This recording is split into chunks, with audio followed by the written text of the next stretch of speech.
Hi friends, welcome to எஸ்மா சமையல். இன்றைக்கி நம்மளோட சேனலில் நம்ம பார்க்க போகிற வீடியோ என்னன்னு பார்த்தீங்கன்னா, சூப்பரான சிக்கன் பிரியாணி எப்படி செய்யலான்னு பார்க்கலாம். இன்றைக்கி நம்ம செஞ்சுருக்க அளவு பார்த்தீங்கன்னா 1 கிலோ சிக்கனுக்கு 1 கிலோ அரிசி போட்டு பிரியாணி செஞ்சுருக்கோம். சாப்பிட ரொம்ப ரொம்ப டேஸ்ட்டாக இருக்கும். நான் இன்றைக்கி சொல்லியிருக்க இதே மெத்தடில் நீங்களும் செஞ்சு பாருங்கள், ரொம்பவே டேஸ்ட்டாக இருக்கும்.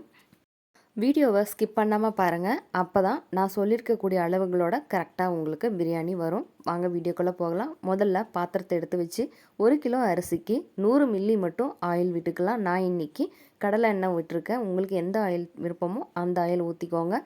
தாளிப்புக்காக ஒரு 4 கிராம்பு, 4 பட்டை, 4 ஏலக்காய், ஒன்றுலேருந்து 1.5 பிரிஞ்சி இலை, கொஞ்சம் போல் ஜாதிக்காய் நல்லா துருகி எடுத்து வச்சுருக்கேன்.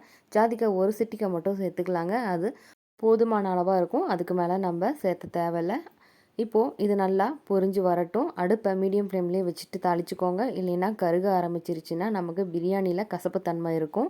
இது நல்லா பொரிஞ்சதுக்கப்புறமா நான் பார்த்தீங்கன்னா ஒரு 400லேருந்து 450 கிராம் அளவுக்கு பெரிய வெங்காயத்தை கட் பண்ணி எடுத்து வச்சுருக்கேன்.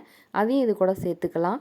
1 கிலோ அரிசிக்கு ஒரு 450 கிராம்லேருந்து 1/2 கிலோ வரைக்குமே கூட சேர்த்தலாம். கூடவே 4 பச்சை மிளகாய் எடுத்துக்கோங்க. நான் இன்றைக்கி பச்சை மிளகாயோட காரத்தை கம்மியாக தான் சேர்த்துருக்கேன். ஒரு கை புதினா, ஒரு கைப்பிடி கொத்தமல்லி தலையை இது கூட சேர்த்துக்கலாம். இப்போது நம்ம எந்த ஸ்டேஜில் நம்ம சேர்த்தும் போது நமக்கு பிரியாணியோட லாஸ்ட் பைட் வரைக்கும் இதோட வாசம் நமக்கு நாக்கிலே நிற்குங்க, அந்த மாதிரி இருக்கும். அதுக்காக தான் நம்ம எண்ணெயிலேயே வதக்கிக்கிறோம். இதுக்கப்புறமா இது நல்லா வதங்கினதுக்கப்புறம் ஒரு 5 டேபிள் ஸ்பூன் அளவுக்கு இஞ்சி பூண்டு பேஸ்ட்டு சேர்த்துக்கலாம். இஞ்சி பூண்டு பேஸ்ட்டு சேர்த்துனதுக்கு அப்புறமா நீங்கள் அடுப்பை கொஞ்சம் குறைச்சி வச்சுட்டு நல்லா கிளறி விடுங்க. இஞ்சி பூண்டோட பச்சை வாசம் போயிட்டு எண்ணெய் தெளிகிற வரைக்கும் நம்ம இதை கைவிடாமல் கிளறிக்கலாம், இல்லைன்னா அடிப்பிடிக்க ஆரம்பிச்சிடும். இஞ்சி பூண்டு பேஸ்ட்டு பார்த்திங்கன்னா இப்போ சூப்பராக வதங்கி வந்துருச்சு. இதுக்கப்புறமா நம்ம 1 கிலோ அரிசிக்கு 300 கிராம் அளவுக்கான தக்காளியை எடுத்துக்கலாம். 1 கிலோ அரிசிங்கிறது இப்போது ஒரு 5 டம்ளர் வருதுன்னா நீங்கள் 5 தக்காளி பழம் மீடியம் சைஸில் எடுத்துக்கோங்க. இந்த அளவும் கரெக்டாக தாங்க இருக்கும்.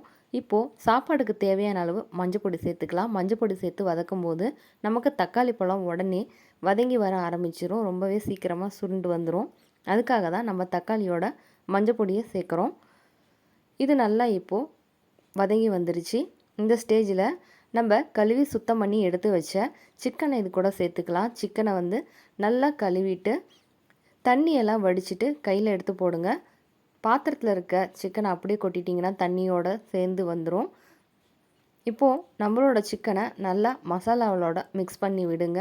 நம்ம போட்டிருக்க மசாலா எல்லாமே நம்ம சிக்கனில் ஃபுல்லாக கம்ப்ளீட்டாக இறங்கணும். அப்போ தான் நமக்கு பிரியாணியில் இருக்க சிக்கன் டேஸ்ட்டாக இருக்கும். இப்போ பிரியாணிக்கு ஒரு மசாலா அரைக்க போகிறோம். அதுக்கு 1 ஸ்பூன் அளவுக்கு சோம்பு, 1 ஸ்பூன் அளவுக்கு கசகசா, சின்ன துண்டு 8 துண்டு போல் பட்டை, 8 கிராம்பு, 8 ஏலக்காய் எல்லாத்தையும் நம்ம பவுடர் பண்ணி எடுத்துகிட்டு வந்துடலாம். இதுக்கப்புறமா நம்ம சிக்கனை வதக்கிட்டு இருந்தோம்ல, இப்போ நம்ம வதக்கிட்டு இருந்த சிக்கனில் நம்ம அரைச்சி வச்ச பவுடரை இதில் மிக்ஸ் பண்ணிக்கலாம். இந்த பவுடரை நீங்கள் வெங்காயம் தாளிதம் செய்யும் போதே சேர்த்துக்கலாம், இல்லைன்னா நம்ம இது போல் சிக்கனில் வதக்கும் போதும் சேர்த்துக்கலாம். இப்போது சிக்கனுக்கு தேவையான அளவு உப்பு சேர்த்துக்கலாம். உப்பு சேர்த்தும் போது பார்த்து சேர்த்துங்க. காரத்துக்கு ஏற்றாப்போல் மிளகாத்தூள் சேர்த்துக்கலாம். மிளகாத்தூள் நான் இன்றைக்கி 1 ஸ்பூன் மட்டும்தாங்க சேர்த்துருக்கேன். நான் இன்றைக்கி காரம் கொஞ்சம் கம்மியாக தான் சேர்த்துருக்கேன்.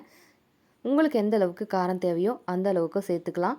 இப்போது நம்ம போட்ட பிரியாணி மசாலா, மிளகாத்தூள், உப்புத்தூள் எல்லாம் நல்லா பிரட்டி விட்டதுக்கப்புறமா ஒரு 150 கிராம் அளவுக்கு கெட்டி தயிர் சேர்த்துக்கலாம். தயிர் சேர்த்தும் போது புது தயிராக பார்த்து சேர்த்துங்க.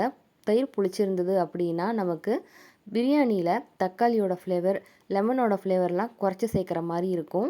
அதனால் முடிஞ்ச அளவுக்கு கெட்டி தயிர் புது தயிராக பார்த்து சேர்த்துக்கோங்க.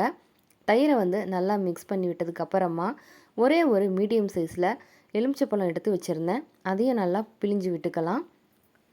எலுமிச்சைப்பழம், தயிர் எல்லாமே நம்ம கறியிலேயே சேர்த்துட்டு நல்லா மிக்ஸ் பண்ணி விடலாம். தயிரை நம்ம கறியில் மிக்ஸ் பண்ணும்போது கறி நமக்கு சாஃப்டாக பூ மாதிரி வந்துடும்.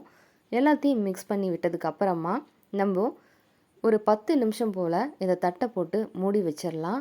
நம்ம கறி ஆட்டோமேட்டிக்காக நல்லா ஓரளவுக்கு வதங்கிட்டு தண்ணி விட ஆரம்பிச்சிருக்கும். 1 கிலோ அப்படிங்கிற அளவில் எடுத்துருந்தோம்னா நமக்கு கண்டிப்பாக 1 டம்ளர் தண்ணியாவது விட்டுருக்குங்க. அதை பார்த்துட்டு நம்ம அரிசிக்கு எந்த அளவுக்கு தண்ணி தேவையோ அந்த அளவுக்கு ஊற்றிக்கலாம். நான் 5 டம்ளர் அரிசி எடுத்திருந்தேன் அப்படின்னா 10 டம்ளருக்கு 1 டம்ளர் கம்மியாக 9 டம்ளர் விட்டுருக்கேன். ஏற்கனவே நமக்கு சிக்கனில் 1 டம்ளர் தண்ணி வந்திருந்தது. அதனால் 9 டம்ளர் மட்டும் தண்ணி ஊற்றிட்டு பிரியாணிக்கு தேவையான அளவு உப்பு சேர்த்துருக்கோம். உப்பு சேர்த்துட்டு எல்லாமே மிக்ஸ் பண்ணி விட்டு மூடி வச்சுருங்க. இப்போ நம்ம ஒலை வந்து நல்லா கொதிஞ்சு வந்துருச்சு. நல்லா ஒலை கொதிஞ்சதுக்கப்புறமா அரிசியில் இருக்க தண்ணியை ஃபுல்லாக ட்ரைன் பண்ணிவிட்டு இப்போது நம்ம சேர்த்துக்கலாம். அரிசி சேர்த்தனதுக்கு அப்புறமா நல்லா மிக்ஸ் பண்ணி விட்டுட்டு நீங்கள் இந்த ஸ்டேஜில் உப்பு காரம் செக் பண்ணிக்கோங்க. ஏதாவது கம்மியாக இருக்குது அப்படின்னா இந்த ஸ்டேஜில் நீங்கள் மிக்ஸ் பண்ணிக்கோங்க. உப்பு எந்த அளவுக்கு இருக்கணும் அப்படின்னா நம்ம டேஸ்ட்டு பண்ணும்போது ஒரு கல் கூட இருக்கணும். அப்போ தான் நமக்கு சாப்பாடு வெந்து வரும்போது கரெக்டாக பிரியாணியோட உப்பு கரெக்டாக இருக்கும் சாப்பிட்றதுக்கு. இப்போது நம்ம தட்டு போட்டு மூடி வச்சுருக்கோம். இது நல்லா கொதிஞ்சிட்ருக்கும். அந்த ஸ்டேஜில் நம்ம ஒரு 2-3 தடவை ஓப்பன் பண்ணி மிக்ஸ் பண்ணி விட்டுக்கலாம். இது போல் நல்லா மிக்ஸ் பண்ணதுக்கு அப்புறமா நமக்கு சாப்பாடும் தண்ணியும் சம அளவில் வந்துடும். அந்த ஸ்டேஜ் வந்ததுக்கப்புறமா நல்லா இது போல் ஒன்று சேர்த்து வச்சுட்டு பிளேட்டை போட்டு மூடி வச்சுருங்க. கூடவே நம்ம அடுப்பை ஃபுல்லாக சிம்மில் வச்சுட்டு ஒரு தோசை தவா வச்சு அது மேலே இந்த பாத்திரத்தை வச்சுருங்க. கடைசியாக மேலே கொஞ்சம் போல் புதினா கொத்தமல்லியை தூவி விட்டுக்கலாம். இது போல் எல்லாத்தையும் முடிச்சதுக்கப்புறம் நம்ம ஒரு பிளேட்டு போட்டு மூடி வச்சுட்டு கரெக்டாக 20 நிமிஷம் அளவுக்கு தம்மில் விட்டுருங்க. 20 நிமிஷம் தம்மில் முடிஞ்சதுக்கு அப்புறமா நம்ம ஓப்பன் பண்ணி சாப்பாடு எடுத்து பார்த்தோம்னா நல்லா சாஃப்டாக வெந்து வந்திருக்குங்க. சாப்பாடும் ரொம்பவும் குழையாமல் உதிரி உதிரியாக நமக்கு கிடைக்கும். இப்போது நம்மளோட சாப்பாடு சூப்பராக ரெடி ஆகிடுச்சு. இதை இப்போது மென்மையாக கொஞ்சமாக மிக்ஸ் பண்ணி விட்டுக்கலாம். நம்மளோட பிரியாணி இன்றைக்கி சூப்பராக கச்சிதமாக ரெடியாகி இருந்துச்சுங்க. இதே ப்ராசஸில் நீங்கள் மட்டனும் சேர்ந்து செய்யலாம், சிக்கனையும் செய்யலாம். ரெண்டுமே டேஸ்ட்டாக இருக்கும். கண்டிப்பாக நீங்களும் உங்கள் வீட்டில் ஒரு முறை ட்ரை பண்ணி பார்த்துட்டு உங்களோட கமெண்ட்ஸை மறக்காமல் எனக்கு ஷேர் பண்ணுங்கள். நம்ம போடக்கூடிய எல்லா வீடியோஸும் உங்களுக்கு பிடிச்சிருந்தது அப்படின்னா ப்ளீஸ் லைக் பண்ணுங்கள், ஷேர் பண்ணுங்கள், சப்ஸ்கிரைப் பண்ணுங்கள். சப்ஸ்கிரைப் பண்ணலைன்னா கூட அட்லீஸ்ட் ஒரு லைக் பட்டனையாவது தட்டி விடுங்க. தேங்க்ஸ் ஃபார் வாட்சிங் மை வீடியோ.